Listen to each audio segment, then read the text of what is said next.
Bem-vindas, bem-vindos, bem-vindes. Hoje a gente vai falar de uma maneira de se aproximar do personagem.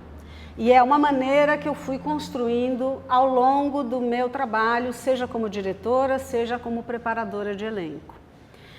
É uma maneira que se modifica o tempo inteiro, que se nega, se reinventa, conforme a obra sobre a qual eu estou trabalhando e conforme o encontro com os atores e a equipe com quem eu estou trabalhando. Eu vou te oferecer um relato de experiência.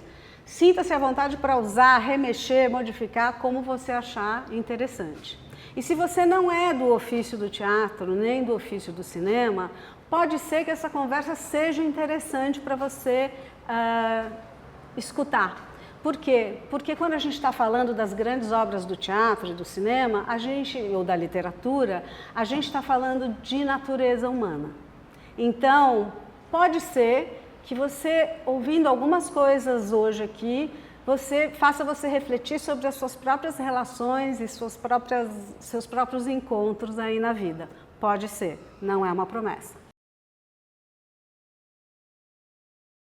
Um personagem pode existir, vir a existir de várias maneiras. Ele pode estar escrito numa peça ou num roteiro, ele pode ser criado a partir de improvisações, ele pode ser criado coletivamente com as sugestões de quem dirige e os colegas atores, ele pode ser construído a partir de alguém que exista ou que existiu, ele pode existir a partir de um poema. Então, as possibilidades são inúmeras e isso é muito bacana. E existem também inúmeras possibilidades desse personagem se expressar. A respiração, o corpo, a sua história, o seu contexto, as suas relações. Então, a diversidade de abordagens quando a gente vai trabalhar um personagem ou vários personagens numa obra são inúmeros. E isso é muito bom, é muito positivo. Por quê? Porque te dá uma gama muito grande de escolhas, mas também pode ser um pouco perigoso. Por quê? Porque eu entendo que é muito importante quando você vai fazer eu estou chamando de uma abordagem, uma aproximação, você escolhe um princípio. Então aqui eu estou escolhendo hoje contar como eu trabalho o princípio da ação dramática. Então o princípio é o que eu vou trabalhar e eu vou experimentar os comos desta ação dramática. Eu poderia ter um princípio que é de trabalhar a respiração ou qualquer outra coisa. O que eu acho importante a gente ter em mente é que é importante você saber sobre que princípio ou que princípios você está trabalhando para você poder estar livre para experimentar, né? Então, saber o seu o quê para você experimentar muitos comos.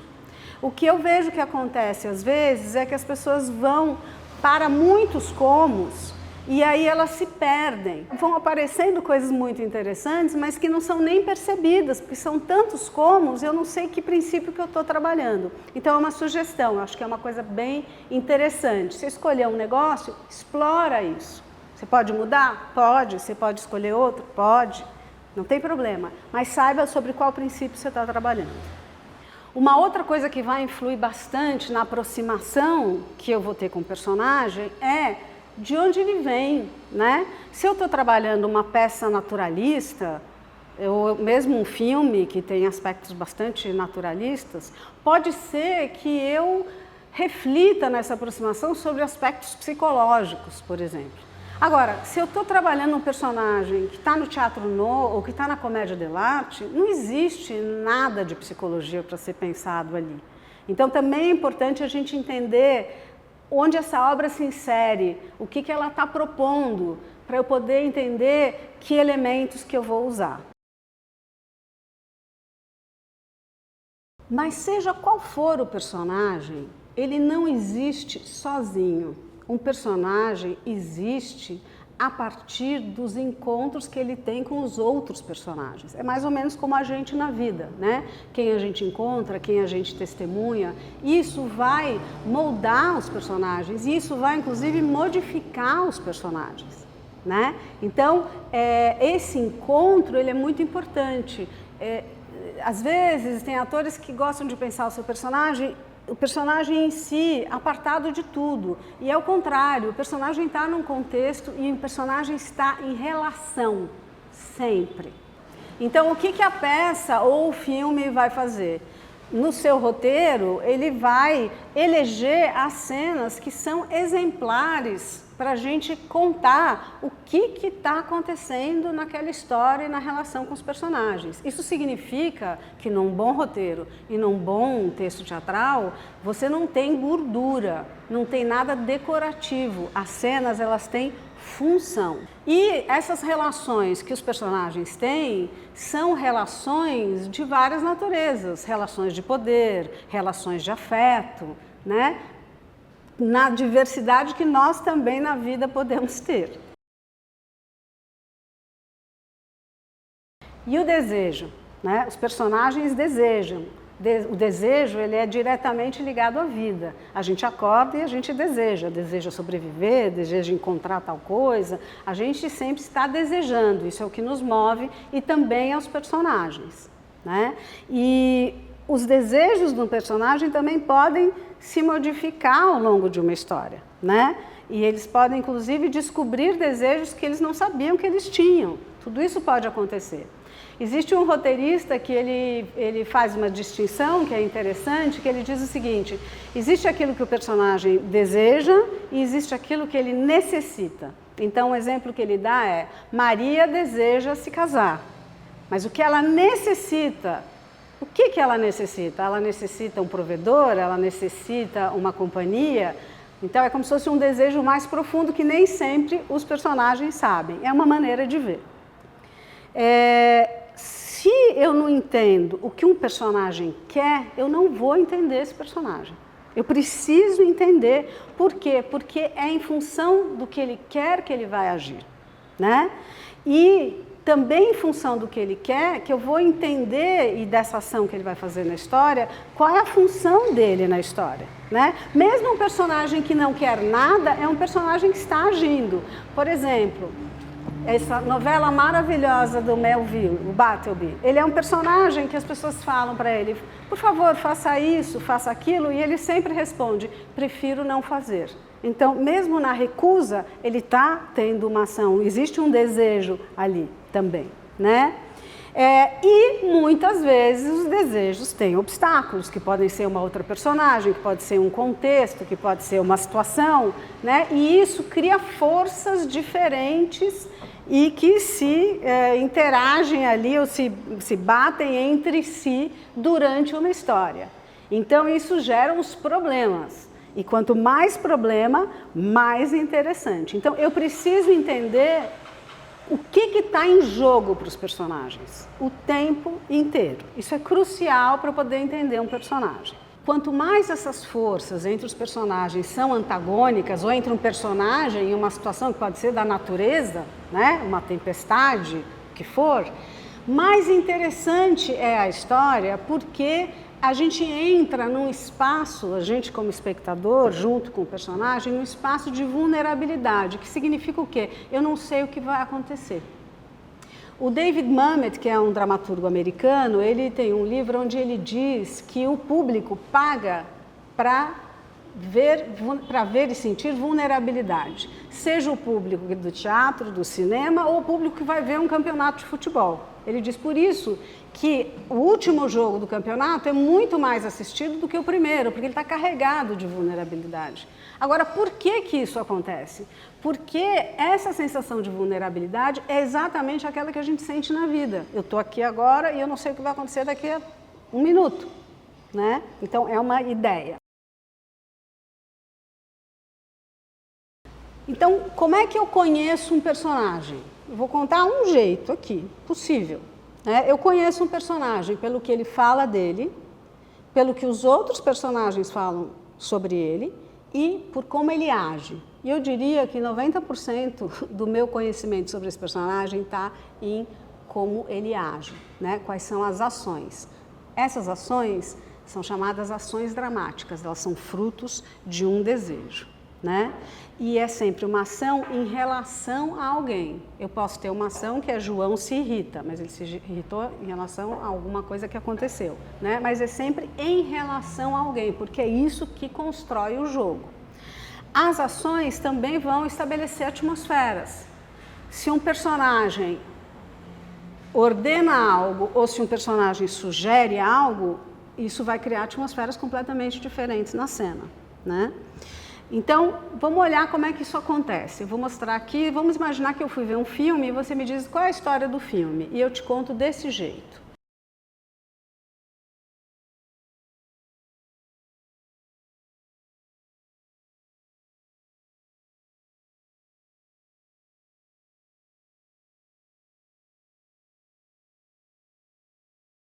Provavelmente você vai entender alguma coisa, mas talvez não esteja tão claro assim. Aí eu vou te contar com as ações.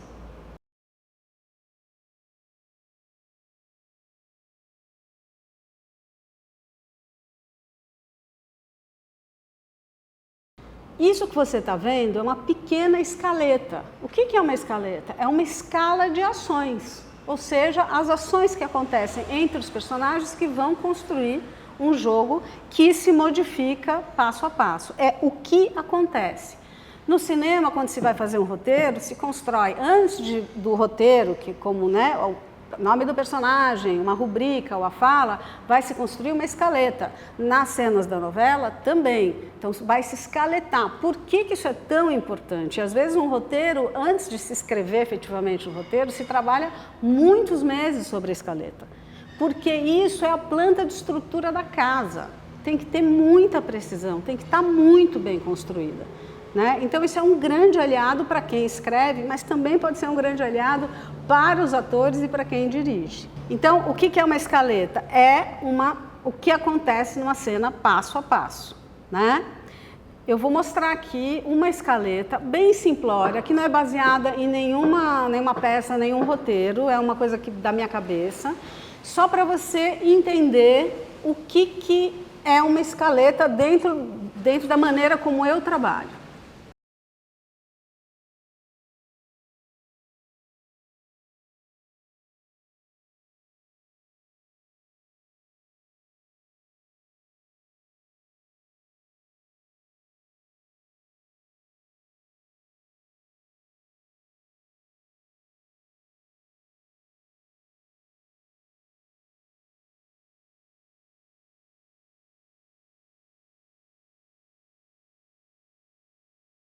Você vai perceber que nessa escaleta que eu fiz não tem adjetivos e advérbios. Eu não costumo usar porque eu acho adjetivos e advérbios muito imprecisos. Porque o que é rápido para você não é rápido para mim, o que é bonito para você não é bonito para mim. Então eu tendo a deixar bem seco mesmo, é o que acontece passo a passo. Você vai observar também, depois se quiser olhar com mais calma, que essa cena ela tem ritmos e ela tem atmosferas diferentes, que você já consegue perceber na própria escaleta, tá? E a parte aqui importante.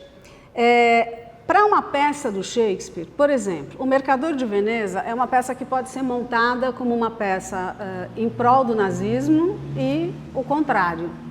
Por quê?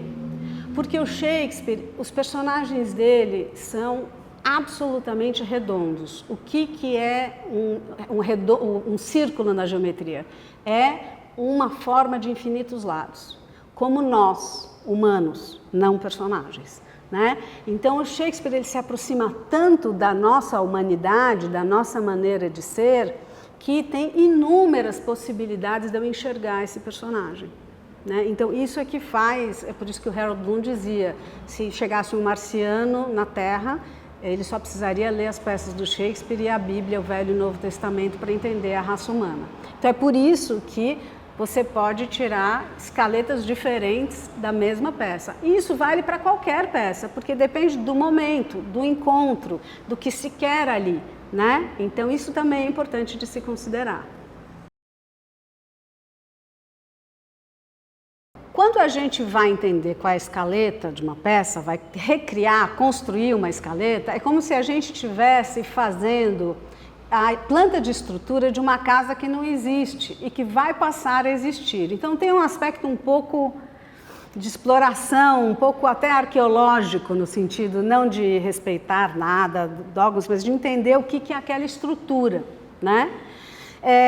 Eu costumo no teatro fazer isso junto com os atores, porque a gente vai convencionando, a gente vai entendendo. Então, o que está acontecendo nessa cena? João ameaça Maria ou João seduz Maria?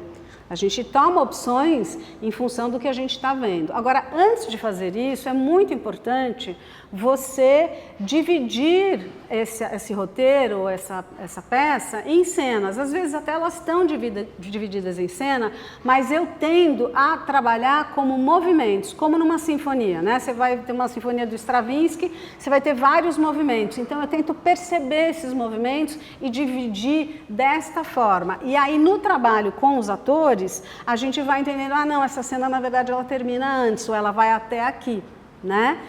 Quando eu estou preparando o elenco, não tem esse tempo, não existe esse tempo. Então, o que eu faço é que eu escaleto todo o roteiro e eu vou reescaletando conforme o que se trabalha e mesmo as modificações do próprio roteiro que acontece. Isso também vale para a série. Depois que você dividiu em cenas, qual é o objetivo de você?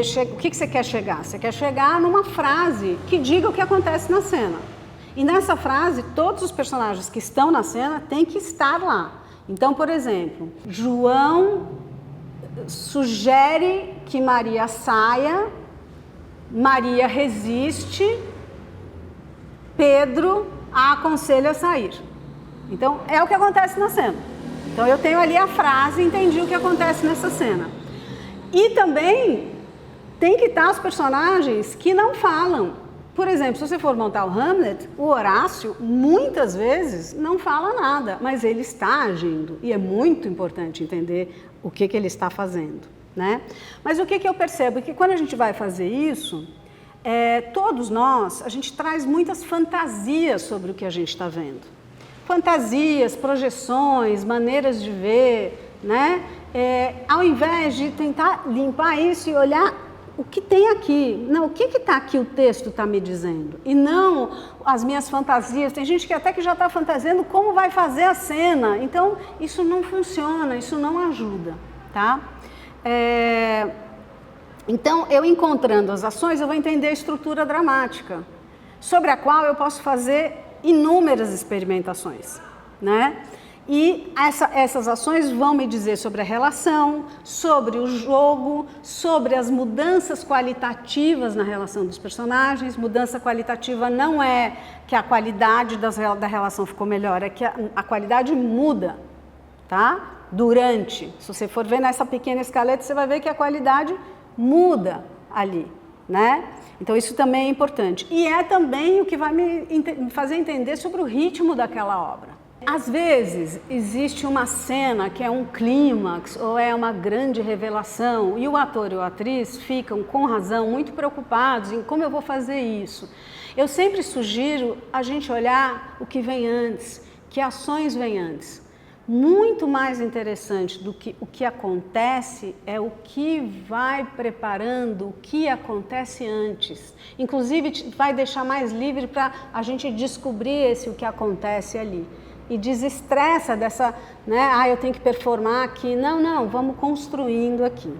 A outra coisa que eu fui descobrindo ao trabalhar assim, foi que quando a gente trabalha nas ações, isso liberta o ator ou a atriz de ficar, eu preciso achar esse estado, essa emoção, então o ator se volta para dentro para achar essa emoção. Quando ele faz isso, ele um pouco se isola do jogo com os outros atores, que é essencial, no meu entender. Então, quando ele trabalha as ações, em vez de ele buscar e produzir uma emoção dentro dele, é através desse jogo de ações com o outro que as emoções vão chegar.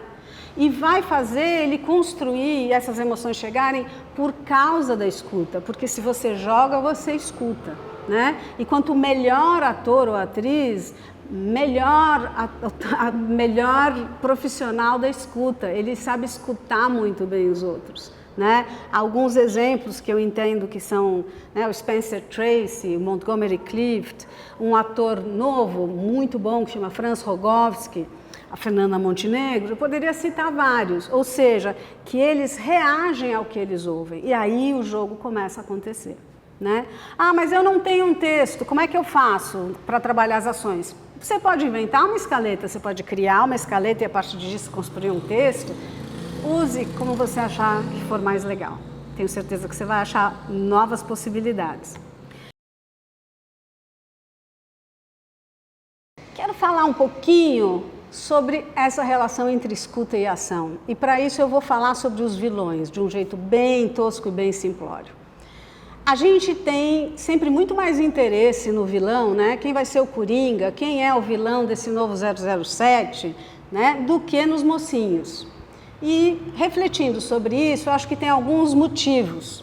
Atenção que eu não estou aqui pleiteando que a ética dos vilões, absolutamente. Eu só estou querendo apontar alguns elementos que podem ser muito úteis para a gente e que os vilões fazem bastante. Então, primeira coisa, o vilão sabe o que ele deseja, nós nem sempre. O vilão luta pelo que ele deseja, nós nem sempre, pelos mais diversos motivos. Podemos ter medo, podemos o que for.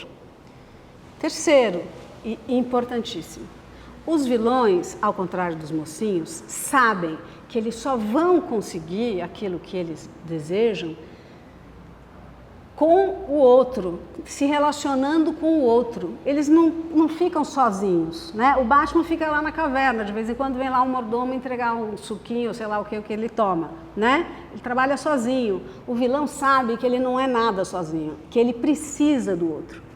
E porque ele precisa do outro, ele tem um profundo interesse, uma profunda curiosidade sobre o outro.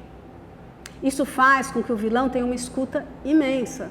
Você já deve ter visto em filme do 007, do Batman, todos esses, que às vezes o próprio vilão conta algo sobre o mocinho que nem o mocinho não sabia sobre ele mesmo, né?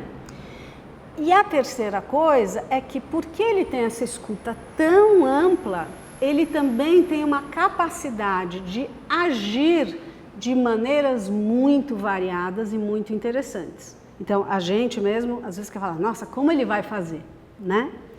Então, acho que isso é bastante importante. Esses 5 elementos que eu falei, se você assistir a abertura da série House of Cards, antes dos letreiros, a abertura do primeiro episódio, você vai ver tudo isso que eu estou falando, né?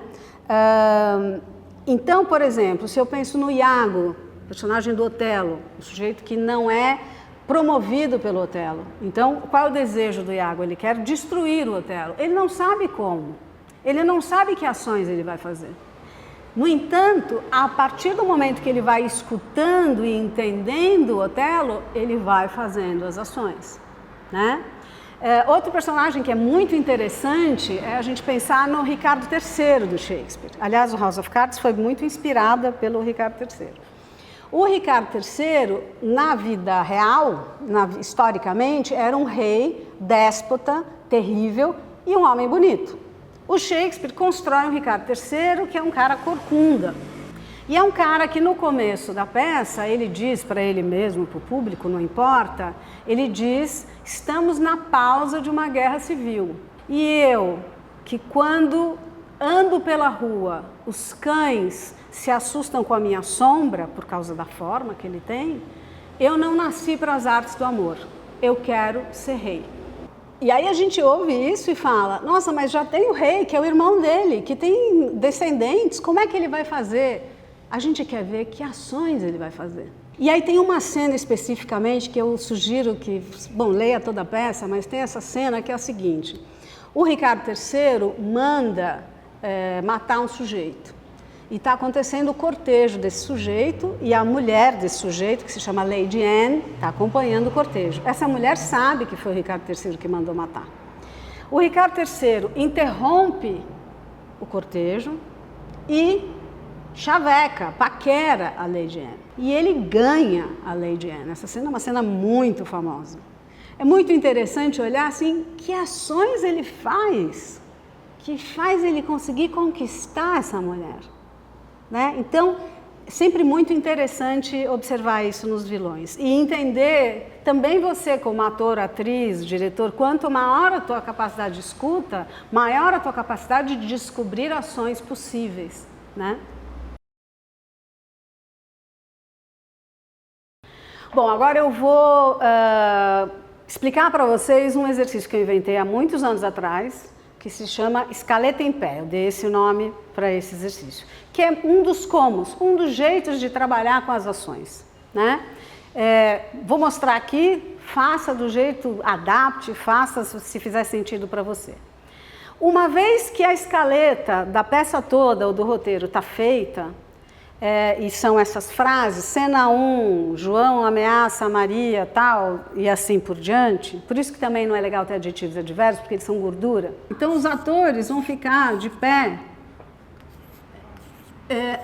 e tem esse espaço vazio. E quem está conduzindo o trabalho, quem está dirigindo ou que está conduzindo, é alguém que vai estar aqui olhando, tá? Então, quem está conduzindo vai dizer assim, cena 1, e vai falar a ação. Os atores que estão aqui vão escutar a ação e imediatamente eles vão vir aqui para o centro para fazer uma fotografia do que está fazendo o personagem. Sem combinar com ninguém, cada um vai fazer a sua. Então não tem, isso é muito importante, o tempo do ator ouvir, pensar o que ele vai fazer e não, ele ouve e ele vai. E aí todo mundo vai chegar. Agora, que fotografia é essa? É uma fotografia bem exagerada. Lembra que isso é um trabalho, não é a cena, tá? É uma fotografia exagerada, como se fosse de cinema mudo. Então, seja no rosto, seja no corpo, o nível de tensão aumenta, tá? Tudo tem que ser grande. E aí, quando eles vêm, qual é a função de quem está conduzindo? É olhar se aquela foto está realmente contando isso que a ação está contando. Ah, não está. A gente volta, essa pessoa vai fazer algumas observações, a gente volta e faz de novo. Até que vai chegar uma hora que a foto vai estar, é isso aí. E aí a gente passa para a segunda, e para a terceira, e para a quarta. Depois que você faz isso, você pode não falar a ação e só falar cena 1, tum, cena 2, tum, as pessoas vão fazendo. Então, para que serve esse jogo da escaleta em pé? Serve primeiro para checar se as ações que a gente descobriu ali na mesa, elas têm sentido mesmo. Se elas não tiverem, eu mudo, né? Ela serve também para o ator entender o percurso do personagem durante a história e entender no corpo, não na cabeça, no corpo. Isso é bem interessante. Também é muito bom para quem está dirigindo perceber como esse jogo de ações se expressa, pode se expressar no espaço, tá? Então, olha aqui, mas tem isso aqui, você vai fazendo várias descobertas. Importante quem está conduzindo respirar durante, porque aí você vai ver melhor as coisas, né? Também entender pontos de dificuldade de expressão daquele ator naquele determinado momento, né? E também, para quem está dirigindo, entender assim, tem que estar, a cena tem que expressar para a Dona Maria. Quem é a Dona Maria? A Dona Maria é o público, é para quem a gente trabalha. Se não está claro aqui, ainda não está bom, a gente ainda tem que trabalhar mais, né? E também sentir a atmosfera de cada cena, né? Então, não é um trabalho que termina nele, é um trabalho que catapulta para outras possibilidades, né?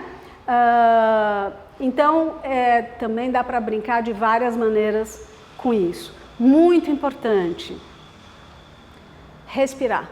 Muito importante que esses atores aqui estejam respirando para eles poderem realmente escutar o que é a ação. E eles vão executar essa ação, mas é um executar instintivo, e isso é que é importante. E por último, eu queria sugerir uma coisa que eu aprendi com uma criança de 4 anos, que quando ela chegou num parque e tinha um brinquedo que ela tinha que escalar, ela teve muito medo. E aí ela criou uma brincadeira com a mãe dela. Ela subia um pouquinho, ela olhava para a mãe e ela dizia, medo ou brinquedo? E ela mesma decidia, brinquedo. e subia um pouco mais. Então o que eu sugiro, seja o que for que você for trabalhar, entre medo e brinquedo, brinquedo. Obrigada.